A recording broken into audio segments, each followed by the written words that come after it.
بسم الله الرحمن الرحيم. الحمد لله رب العالمين والصلاة والسلام على أشرف المرسلين.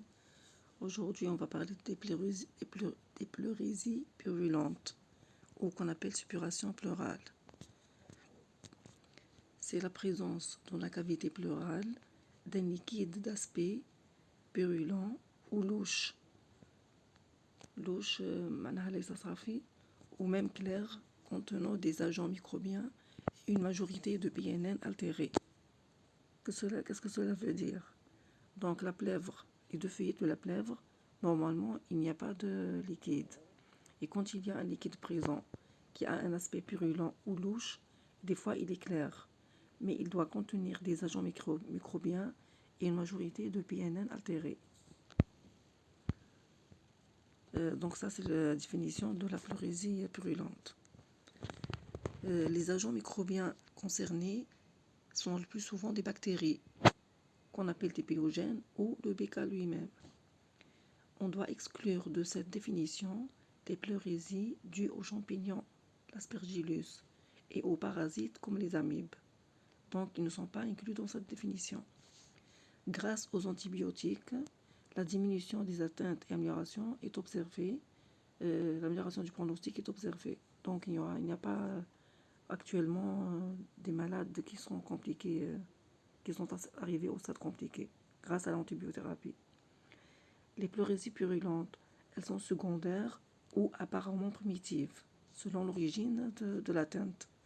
Elles constituent une urgence pneumologique à cause du risque de séquelles fonctionnelles respiratoires.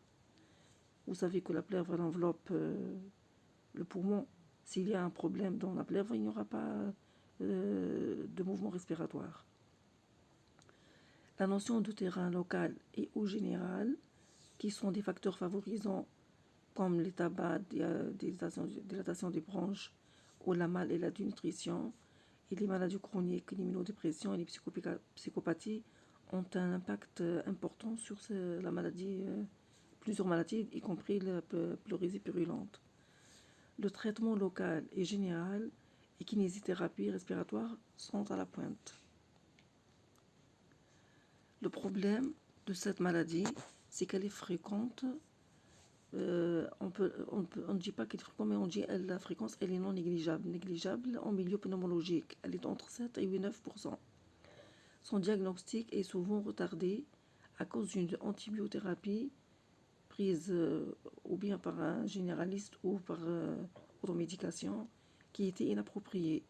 Elle va fausser le diagnostic parce qu'elle va rendre le tableau clinique insidieux, silencieux. Il va compromettre comme ça l'isolement du germe. Il y a aussi prédominance étiologique des pleurésies parapneumoniques. Avant de continuer, que veut dire parapneumonique? C'est-à-dire que c'est une pleurésie qui est causée par une pneumopathie sous-jacente. Donc, la prédominance des pleurésies parapneumoniques mais on doit prendre garde aussi des pleurésies purulentes qui sont secondaires au cancer et la tuberculose pulmonaire. On ne doit pas toujours dire que c'est une pneumopathie sous-jacente. À considérer que la mortalité elle est à 15%. L'éthiopathogénie, on rappelle que la pathogénie veut dire le processus par lequel se développe une maladie. Il y a 4 mécanismes d'inoculation de la plèvre. On a dit tout à l'heure que c'est une infection bactérienne, donc il y a inoculation dans la plèvre. Les 4 mécanismes, le premier, c'est un foyer septique pulmonaire sous-jacent. Le deuxième, c'est un foyer septique à distance. Le troisième, c'est une extension de voisinage. Et le quatrième, c'est une inoculation iatrogène. On va parler de du premier mécanisme, le foyer septique pulmonaire sous-jacent. Il est sous deux formes. Il est patent, c'est-à-dire que la maladie elle est silencieuse, elle n'est pas le contraire, patent elle est apparente, le tableau il est bruyant, ou disons que c'est un tableau clair et évident. Donc le diagnostic il est facile à être posé. Le patent, donc c'est une pleurésie pulmonaire qui est secondaire à une pneumopathie bactérienne ou à un cancer ou à un abcès, corps étranger ou dilatation des bronches. Ici, le tableau il est latent. La pleurésie purulente, elle est apparemment primitive, c'est-à-dire que l'étiologie, elle concerne la plèvre elle-même. Donc la maladie n'est pas dans les poumons, mais elle concerne la plèvre elle-même. Il est latent, donc il est silencieux, insidieux, il n'est pas apparent, il n'est pas évident. Le diagnostic est difficile à poser ici. Le deuxième mécanisme, les foyers septiques à distance, qui va causer une septicémie. Le troisième mécanisme, c'est l'extension de voisinage par voie lymphatique ou bien par le médiastin ou la paroi ou la région sous-diaphragmatique, la paroi thoracique bien sûr. Le quatrième iatrogénique, l'inoculation directe par une ponction, une intervention chirurgicale ou un traumatisme thoracique. J'ai introduit ici un tableau qui va nous permettre de différencier entre pleurésie primitive ou secondaire. La pleurésie purulente secondaire, elle est une conséquence d'un foyer infectieux adjacent, le plus souvent un poumon. Elle est secondaire donc. Par contre, la primitive, apparemment son foyer infectieux proche, c'est une infection par voie sanguine par exemple. Mais l'essentiel n'est pas directement par un endroit proche. Très fréquente. La secondaire, elle est très fréquente. La primitive, elle est rare. La pleurésie secondaire, elle va être parapneumonique suite à une pneumonie. Par contre, la primitive, c'est une infection de la plèvre à partir d'un foyer dentaire lointain. Donc, s'il y a un problème dans les dents, un problème bucco-dentaire, il y aura par voie hématogène le passage de ce germe aux plèvres. Donc on va dire qu'elle est primitive puisqu'il n'y a pas un contact direct. Traitement du foyer initial dans la pleurésie secondaire, son traitement, le traitement du foyer, donc le traitement de cette pleurésie qui est secondaire doit traiter la pneumonie et la pleurésie elle-même. Donc on va voir ça dans les traitements. Par contre, la primitive, on va rechercher le foyer infectieux lointain qui était l'origine et le traiter. Et aussi traiter la pleurésie. L'anatomopathologie, la pleurésie purulente, elle est caractérisée par une évolution spontanée de 3 stades successifs. Stade initial, pourquoi on dit spontanée? Puisque si elle n'est pas traitée, elle va passer par tous les stades. Le premier stade, c'est diffusion. Le deuxième stade de collection, j'ai oublié le C. Le troisième stade, l'enregistrement, le plus grave. Le premier stade de diffusion qui est exudatif, c'est-à-dire le liquide il est riche en protéines. On va voir ça dans la biologie. Le stade de diffusion, la plèvre elle est encore souple et fine, mais elle est congestive. Le liquide il est louche, il est fluide, peu abondant et libre dans la paroi, la cavité pleurale, c'est-à-dire qu'il est encore circulant, il n'a pas un grand impact sur le poumon. Le deuxième stade de collection, fibrinopurulent. Donc ici, la réponse inflammatoire va mobiliser les moyens de coagulation qui vont produire de la fibrine. On aura une plèvre épaissie et fibrineuse. Le liquide purulent, il sera épais et il va diffuser dans les zones les plus déclives à cause de la pesanteur, c'est-à-dire les plus déclives, les voies basses, parce qu'il suit la pesanteur, j'ai oublié. Les cul-de-sac costaux vertébraux. Il y aura cloisonnement rigide pour circonscrire la poche suppurée. Circonscrire, ça veut dire entourer la poche suppurée. On aura des poches qui seront cloisonnées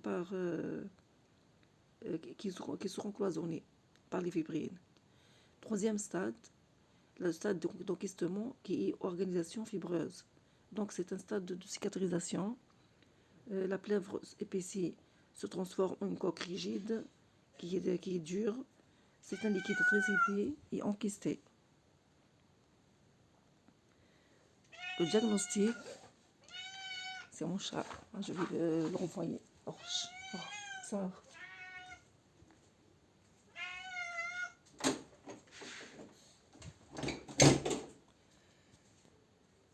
Le diagnostic, on va parler de la clinique.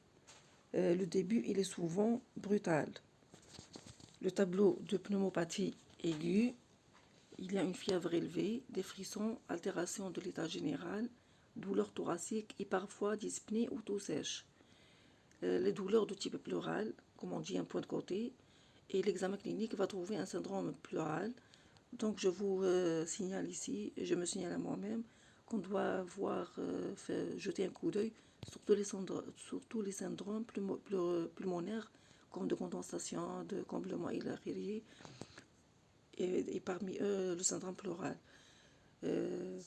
Parmi eux, on dit que le syndrome pleural, à l'auscultation par exemple, on va trouver abolition des murmures vésiculaires, et à la percussion, on va trouver abolition des vibrations vocales. Parmi le tympanisme aussi. Ce sont des signes du syndrome pleural. La radiologie doit être de phase et de profil. Le stade de diffusion, on va trouver des opacités basales, comblant le cul-de-sac costal. Elles sont homogènes, peu denses, floues, mal limitées, évoquant une pneumopathie. Et le stade de collection, il y aura une opacité ovoïde ou fusiforme, puisqu'il va être cloisonné, donc il va prendre une forme. Comblant le cul-de-sac costal, de tonalité hydrique, à limite supérieure nette, refoulant plus ou moins le médiastin. Dernier stade d'enregistrement, l'opacité basale postérieure. Elle est postérieure, donc c'est pour ça qu'on va la voir par le profil. Elle est à parois épaisses, régulières, bien visible sur le profil. Elle peut être de siège axillaire, interlobaire ou médiastinal. La ponction pleurale, elle doit être faite pour confirmer le diagnostic.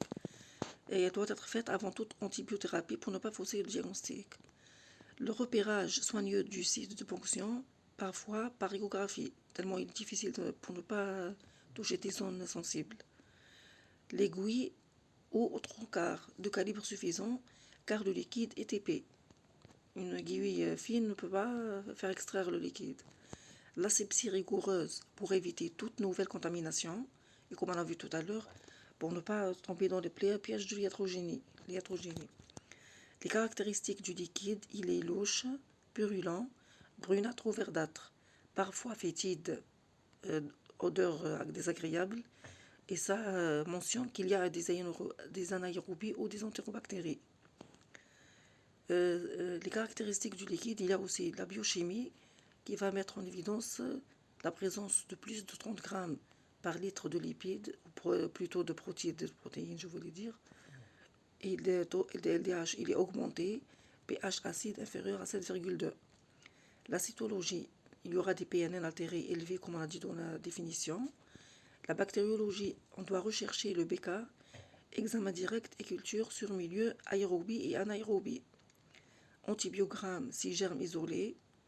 Contre-immuno-électrophorèse, à la recherche d'antigènes solubles de pneumocoque ou hémophilus influenzae ou Klebsiella.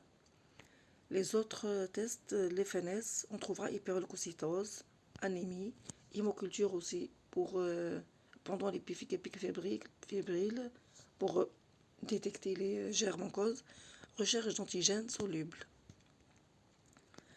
Le diagnostic nécessite un bilan général et local. Le bilan général, il va évaluer les comorbidités. Comme on a dit au début, les comorbidités vont déterminer le terrain. Par exemple, diabète, dénutrition, dysplasie ou éthylisme. La recherche de foyers infectieux à distance. L'ORL stomatologique. Stomatologique concerne bucco-dentaire.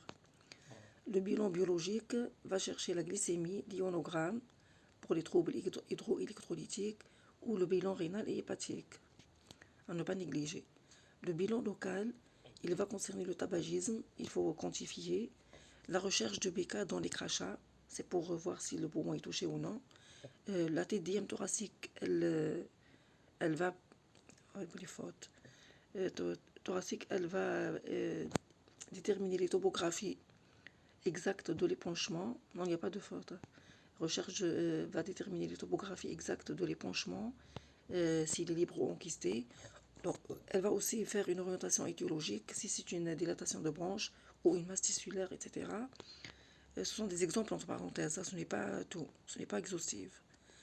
Aussi, la fibroscopie bronchique, si on se dote d'un cancer, elle est systématique chez tout fumeur âgé de plus de 40 ans, ou si c'est un corps étranger. Le diagnostic différentiel. On peut, si ce n'est pas une pleurésie purulente, elle peut être une pneumopathie aiguë ou une pleurésie parapneumonique non purulente. Elle n'est pas toujours purulente. C'est un diagnostic différentiel. L'abcès du poumon. Aussi, ce n'est pas une pleurésie purulente, mais pour le point suivant qui est pleurésie interlobaire, axillaire et diaphragmatique, ce sont des stades avancés de la pleurésie purulente. C'est après les recherches que j'ai faites. Ce n'est pas un diagnostic différentiel. Elles appartiennent aux pleurésies purulentes. Abcès, si vous avez un autre avis, dites-le, mentionnez-le-moi dans les commentaires ou au Telegram. Aussi, il y a l'abcès soufrénique.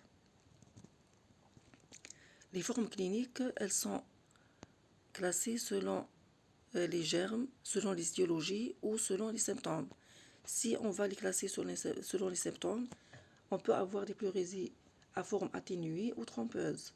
Généralement, elles sont liées à une comme on a vu au début de la leçon, elles sont liées à une antibiothérapie insuffisante ou si un terrain particulier, personne âgée ou immunodéprimée. Rappelons, un âgé sujet ou un immunodéprimé, quand il a une maladie, il ne va pas manifester, il n'aura pas des manifestations immunologiques normales comme les autres patients. Elle sera diminuée la manifestation. C'est pour ça qu'on ne pourra pas avoir des signes patents. Elle sera latente. Aussi, on aura la deuxième forme, fièvre moins élevée et signes respiratoires moins nets. Mais dans tous les cas, le liquide pleural, il est louche et voire clair. Des fois, il est clair, mais il doit contenir des PNN altérés. Les formes étiologiques, elles reposent toujours à chercher un terrain particulier. Il y a pneumonie sous-jacente, ou abcès du poumon, ou cancer pulmonaire, ou dilatation de bronches qu'on appelle aussi bronchectasie, ou infection de voisinage, quand il s'agit par exemple d'un cancer de l'œsophage, fistule œsophagienne, etc. Ou un traumatisme, ponction septique, chirurgie thoracique, que toujours la forme iatrogène à ne pas négliger. Maintenant, les formes selon les germes, qu'est-ce qu'on va faire? On doit se concentrer à chaque germe, qu'est-ce qu'il fait? Par exemple, le pneumocoque, il aura une pneumopathie sous-jacente constante. C'est une pneumopathie sous-jacente constante, elle n'est pas passagère. Le liquide, il est franchement purulent et il a tendance à l'enquistement rapide. Donc, s'il y a un enquistement, on pense en premier plan au pneumocoque. Pour le staphylocoque, c'est une pneumopathie sous-jacente extensive. Le mot extensive ne veut pas dire diffuse. Extensive, c'est-à-dire qu'il occupe un volume important du poumon. Par contre, diffuse veut dire disséminé. L'essentiel, une pneumopathie sous-jacente qui est extensive, qui est abcédée, il y a un abcès, l'abcès doit être chaud, et bilatérale, c'est-à-dire la pneumopathie axiale et bilatérale, grave avec détresse respiratoire, on va se douter d'un staphylocoque. Le terrain de staphylocoque, on trouvera ça dans les questions du clinique, des cas cliniques. Le terrain, c'est un immunodéprimé ou un toxicomane. On doit rechercher d'autres localisations septiques. Donc le staphylocoque, on sait que c'est un germe qui se trouve sur la peau. Je crois que sa flore naturelle, elle est cutanée. Donc chez un immunodéprimé, le toxicomane, il va se mettre dans les conditions d'un immunodéprimé. Ce germe va passer par n'importe quelle voie au poumon et ainsi à la plèvre. Donc on doit chercher d'autres localisations. Les entérobactéries telles que l'Escherichia coli, Klebsiella proteus, le terrain va nous orienter vers ce type de germe. Le contexte, il est multi-infectieux ou septicémique. C'est une pneumopathie chronique sévère. Les bacilles biocyaniques, donc là, ils vont provoquer la cyanose. comme Pseudomonas aeruginosa, c'est un germe impliqué dans les atteintes nosocomiales. C'est un sujet fragilisé, résistant aux antibiotiques. D'autres formes selon les germes. Les germes anaérobies, c'est un trouble de déglutition. Il va provoquer un trouble de déglutition. La mauvaise hygiène bucco-dentaire, l'isolement du germe, il est difficile. L'évolution, elle est subaiguë ou chronique. Les expectorations et les liquides pleuraux, ils sont fétides d'odeurs désagréables. La radio va montrer des lésions parenchymateuses nécrosantes plus niveau hydroaérique. J'ai une petite astuce ici. Puisque l'odeur, elle est fétide, on sait que quand on trouve un cadavre d'un animal ou n'importe qui, parce qu'on n'a pas vu un cadavre d'un être humain, on trouve qu'elle a une odeur désagréable. La nécrose, c'est une mort cellulaire. Donc, rappelez-vous que les germes anaérobies, ils concernent la mauvaise hygiène bucco-dentaire. Aussi, là, cette odeur fétide, vous vous rappelez qu'il y a une nécrose à la radiologie. Et le niveau hydroaérique. Dernier germe, on va parler des bacilles tuberculeux. L'abcès froid, il est presque toujours dû à une BK. Donc, on va penser à bacille tuberculeux s'il y a un abcès froid. Que veut dire abcès froid? C'est-à-dire qu'il n'y a pas de fièvre, il n'y a pas de manifestations comme les manifestations inflammatoires qu'on connaît. Sauf s'il y a, aussi il n'y a pas d'altération d'état général, sauf si le patient souffre déjà d'une tuberculose avec des symptômes brouillons de la tuberculose. Mais en général, l'abcès de la tuberculose, il est froid. C'est un abcès froid pleural associé à un froid parenchymateux sous-jacent, parfois forme brouillante à type de pneumothorax quand il y a rupture de la caverne, comme on a vu dans la tuberculose. L'évolution de cette maladie, elle est favorable sous traitement précoce et bien guidé, mais elle doit être sous surveillance prolongée. L'évolution, elle peut être défavorable dans les cas suivants. S'il y a une fistule bronchopleurale, niveau hydroaérique, ou s'il y a une fistule à la peau, empyème de nécessité. Que veut dire de nécessité? Quand il y a un liquide abondant important dans la plèvre, le corps va essayer de le dégager, donc il va se creuser un chemin vers la peau. Donc ça prouve que c'est une évolution défavorable. La pachypleurite, c'est un épaississement pleural fibreux et rétractile. Il y a possibilité de retentissement fonctionnel respiratoire si le liquide il est de grande abondance. Autre localisation septique d'abcès, le cerveau ou le rein. Le pronostic dépend du terrain, du germe, de sa virulence, de sa résistance aux antibiotiques et de la précocité et la qualité du traitement, et aussi l'état du poumon sous-jacent. Le traitement, son but, c'est l'évacuation de l'épanchement, c'est la stérilisation de la cavité pleurale, c'est permettre le retour du poumon à la paroi, parce qu'il était rétracté, et éviter les séquelles qui vont être comme des complications. Et chaque but a son moyen. Pour l'évacuation de l'épanchement, on doit faire des ponctions pleurales. Et aussi après, on va voir le drainage aussi. La stérilisation de la cavité pleurale par antibiothérapie. Pour permettre le retour du poumon à la paroi, la ponction pleurale ou la chirurgie. Pour éviter les séquelles pleuropulmonaires, les lavages pleuraux et kinésithérapie respiratoire. Les moyens seront dans un milieu spécialisé. Le traitement, il se divise en deux, un traitement général et un traitement local. Le traitement général doit être précoce, approprié au terrain, bactéricide, parentéral, adapté aux germes présumés responsables. En absence d'orientation bactériologique, on va donner l'amoxicilline et l'acide clavulanique. Cette association, on appelle augmentin. 3 grammes par jour ou PNIG 10-20 ml par jour, intraveineuse.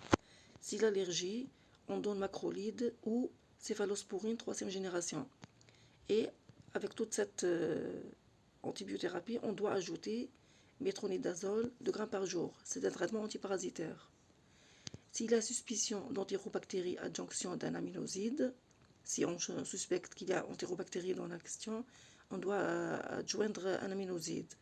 Cet aminoside, c'est gentamicine ou une quinolone qui est ofloxacine. L'antibiothérapie sera adaptée au résultat d'un éventuel antibiogramme, puisqu'on a dit qu'on ne va pas toujours isoler le germe. Mais si on l'isole, on doit adapter la thérapie. La durée du traitement de 6 à 8 semaines. Et si BK positif, le traitement il sera antituberculeux standardisé. Autre traitement général qui est associatif, c'est-à-dire il ne règle pas le problème lui-même, mais le retentissement. La correction des éventuels troubles hydroélectrolytiques, métaboliques ou nutritionnels. L'oxygénothérapie par voie nasale s'il y a dyspnée. Prévention d'une décompensation d'une affection sous-jacente, par exemple le diabète. Le nursing, si patient grabataire. Grabataire veut dire incapable de se lever, alité ou en permanence. Le traitement d'un foyer septique initial, si ORL ou stomatologique, c'est-à-dire de la bouche ou cutané. La surveillance quotidienne, l'état général de la courbe thermique, état d'hydratation constante et symptômes. La radio pour suivre l'épanchement. Maintenant, revenons au traitement local. C'est une ponction pleurale à l'aiguille quotidienne avec gros calibre. On a dit tout à l'heure que le liquide il est épais. Lavage au sérum physiologique. Le drainage pleural. Il concerne les épanchements abondants, cloisonnés ou purulents. On permet aussi ici de faire des lavages au sérum physiologique. Le traitement chirurgical, il sera vidéotroscopie, drainage plus efficace ou décortication pleurale, stade d'enquistement si l'état général et fonctionnel le permettent. Que veut dire décortication? On sait que le stade d'enquistement, c'est une coque rigide qui est une cicatrisation dure. La décortiquer, c'est l'enlever, libérer la plèvre de ces cicatrisations. La kinésithérapie respiratoire aussi doit être dans le traitement local, précoce et prolongé de 1 à 3 mois ou plus pour diminuer les adhérences pleurales. Le traitement étiologique, bien sûr, toute pneumopathie sous-jacente doit être traitée. Maintenant, on va donner des indications de chaque traitement. Le traitement général et kinésithérapie respiratoire concerne tous les stades. Le traitement local, selon le stade. Le traitement local, selon le stade, est-ce que clinique, est-ce que diffusion ou collection, etc. Le stade de diffusion, il sera ponction à l'aiguille ou plus lavage. Mais de collection, on va faire un drainage, plus lavage, plus ou moins fibrinolytique selon l'état du malade. Notez bien, la persistance de la fièvre et ou l'altération générale de l'état général sont des signes de persistance de l'épanchement et souvent de la nécessité d'une évacuation plus complète. Si échec ou poche inaccessible ou multicloisonné, on doit recourir à la chirurgie. Dans le stade d'enquistement, aucune solution sauf la chirurgie. Conclusion, je l'ai prise de la leçon directement. Les pleurésies purulentes sont des infections sévères, souvent pneumopathie sous-jacente, comme on a dit tout à l'heure, le plus fréquent c'est une pleurésie secondaire. Le terrain particulier il est très important, germe, puisqu'il va aider à diagnostiquer, à poser la thérapie et à évaluer le pronostic. Germes très variés, fréquence des BGN, problème de résistance. L'urgence pneumologique, car il y a risque de complications graves. J'aimerais que la leçon ait été bien claire et je vous dis à tout de suite, à tout à l'heure pour la deuxième leçon qui est les suppurations parenchymateuses.